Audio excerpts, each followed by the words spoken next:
नमस्कार, मैं हूं संगीता झा और आप देख रहे हैं जनभावना टाइम्स। कांग्रेस ने अपने 139वें स्थापना दिवस पर गुरुवार 28 दिसंबर को महाराष्ट्र के नागपुर में रैली आयोजित की। रैली का नाम है तैयार हम। इस रैली में हजारों की संख्या में कांग्रेसी कार्यकर्ताओं ने हुंकार भरी। कांग्रेस नेताओं के संबोधन में लोकसभा चुनाव 2024 की झलक दिखी। खासकर कांग्रेस के पूर्व अध्यक्ष और पार्टी सांसद राहुल गांधी के संबोधन में, जिन्होंने एक बार फिर जाति आधारित गणना पर जोर दिया। अपने संबोधन में उन्होंने कहा कि केंद्र की सत्ता में आने पर कांग्रेस जाति आधारित जनगणना करवाएगी।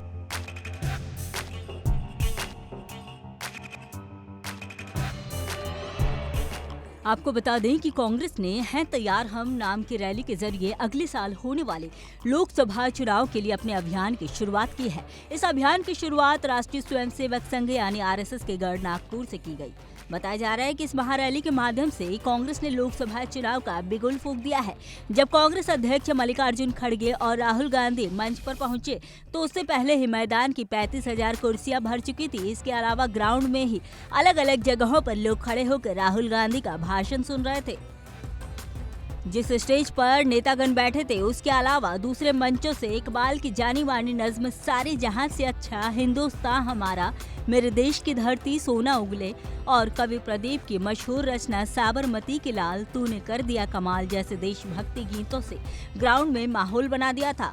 इन गानों को एक लाइव बैंड प्रेजेंट कर रहा था। इसी के साथ लाइव बैंड का एक शख्स कांग्रेस का इतिहास, नागपुर से पार्टी का रिश्ता और देश में पार्टी का क्या योगदान रहा इस बारे में बता रहा था। वहीं दूसरी पार्टी के अल्पसंख्यक मोर्चे के अध्यक्ष इमरान प्रतापगढ़ी ने पंडित नेहरू से लेकर मौलाना आजाद की जेल यात्रा पर अपनी बात रखी और अपने एक शेर हम आतिशे सौजा में भी एक बात कहेंगे, हम जिंदा थे, हम जिंदा हैं, हम जिंदा रहेंगे क्योंकि हम कांग्रेसी हैं।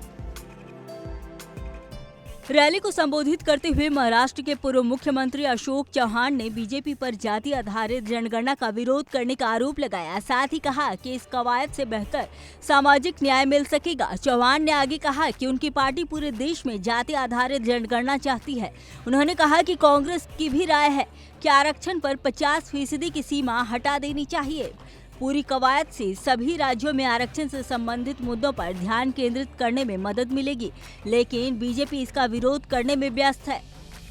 मनमोहन सिंह की सरकार में रहे राज्य मंत्री पृथ्वीराज चौहान ने कहा कि आज लोगों को यह बताने की जरूरत है कि बीजेपी जो कहती फिरती है कि बीते 70 सालों में देश में क्या हुआ, लेकिन आज देश जिन प्रगति के रास्तों पर चल रहा है वह उन्हीं इमारत की बुनियाद पर आगे बढ़ रहा है जिन्हें कभी कांग्रेस ने खड़ा किया था। जब कोई नई सरकार बनती है वह देश के लिए कुछ नया करती है, लेकिन यह कभी नहीं कहना चाहिए कि पिछली सरकारों ने कुछ नहीं किया। उन्होंने कहा कि इस कार्यक्रम की वीडियो और सामग्री दूर दूर गांवों तक पहुंचाने की जरूरत है ताकि पार्टी का लोगों से जुड़ाव हो सके।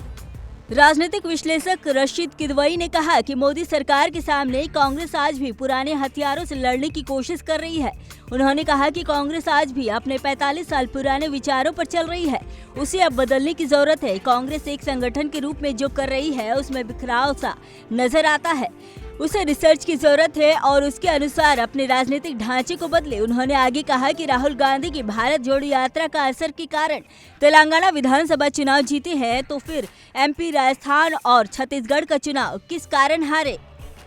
पिछले दिनों 5 राज्यों में हुए विधानसभा चुनाव में भी कांग्रेस ने जाति आधारित गणना की बात कही थी, लेकिन वह राजस्थान और छत्तीसगढ़ गंवा बैठी जिसमें वह सत्ता पर काबिज थी।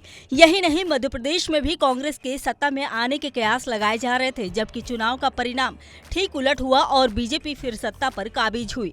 मध्य प्रदेश के विधानसभा चुनाव में भी राहुल गांधी के साथ साथ प्रदेश के कई दिग्गज जाति आधारित गणना की बात कह चुके थे। बिहार में हुए जातिगत सर्वे के बाद विपक्ष लगातार इस मुद्दे को लेकर आगे बढ़ रहा है। राहुल गांधी के बयान के बाद ऐसा लग रहा है कि कांग्रेस लोकसभा चुनाव में न सिर्फ जाति आधारित गणना को मुद्दा बनाएगी और अन्य मुद्दों पर भी बीजेपी को घेरने की कोशिश करेगी।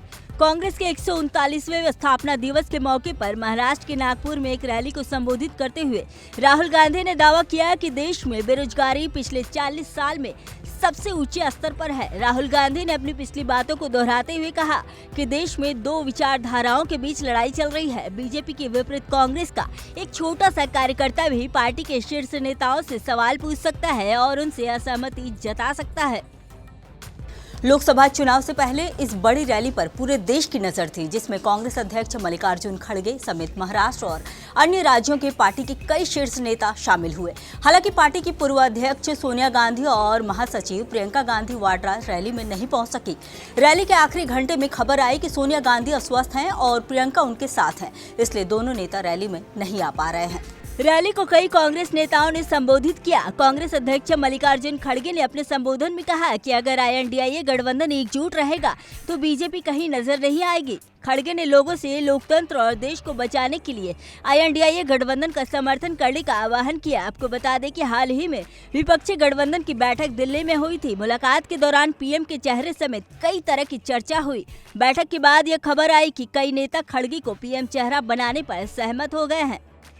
राहुल गांधी अगले महीने से भारत न्याय यात्रा शुरू करने जा रहे हैं। इस पर किदवई ने कहा कि मणिपुर से लेकर महाराष्ट्र तक का वह सफर तय करने जा रहे हैं। वह जिन राज्यों से गुजरेंगे उनमें करीब 340 लोकसभा सीटें हैं, लेकिन अभी कांग्रेस के पास मात्र 15 सीटें ही हैं। तो क्या आज कांग्रेसियों को इस बात का आइडिया है कि वहां क्या किया जाना चाहिए जिससे पार्टी के सीधे तौर पर चुनाव का लाभ मिले? वहीं नागपुर के भाषण में राहुल गांधी ने भाषण में कहा कि यह सिर्फ विचारधारा की लड़ाई है जो कांग्रेस और बीजेपी के बीच जारी है।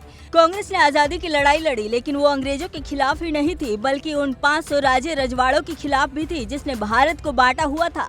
उन्होंने कहा कि आज देश में जो मत देने का अधिकार है वो सिर्फ कांग्रेस की ही देन है। राहुल गांधी ने आगे कहा कि अगर हमारी सरकार दिल्ली में ही आते हैं तो हम सबसे पहला काम जाति जनगणना करवाने का करेंगे और उसके अनुरूप सरकार की योजनाओं को तैयार करेंगे। आर्थिक के साथ देश सामाजिक प्रगति भी तेजी से कर सके। राहुल गांधी के नेतृत्व में 14 जनवरी से 20 मार्च तक मणिपुर से मुंबई तक भारत न्याय यात्रा निकाली जाएगी। यह दौरा ऐसे समय में होगा जब साल 2024 में होने वाले लोकसभा चुनाव की तैयारियां जोरों पर चल रही होंगी। अगर आपको याद हो तो राहुल गांधी ने 7 सितंबर 2022 से 30 जनवरी 2023 तक कन्याकुमारी से कश्मीर तक भारत जोड़ो यात्रा निकाली थी। यह यात्रा 12 राज्यों और 2 केंद्र शासित प्रदेशों से 75 जिलों और 76 लोकसभा क्षेत्रों से होकर गुजरी थी। इसके बाद माना गया कि के इस दौरे से कर्नाटक और तेलंगाना के विधानसभा चुनाव में कांग्रेस को फायदा हुआ। राजनीतिक विश्लेषकों का एक वर्ग कांग्रेस की इस यात्रा को लोकसभा चुनाव के शंखनाद के तौर पर देख रहा है। देश दुनिया की तमाम अपडेट्स के लिए देखते रहिए जनभावना टाइम्स।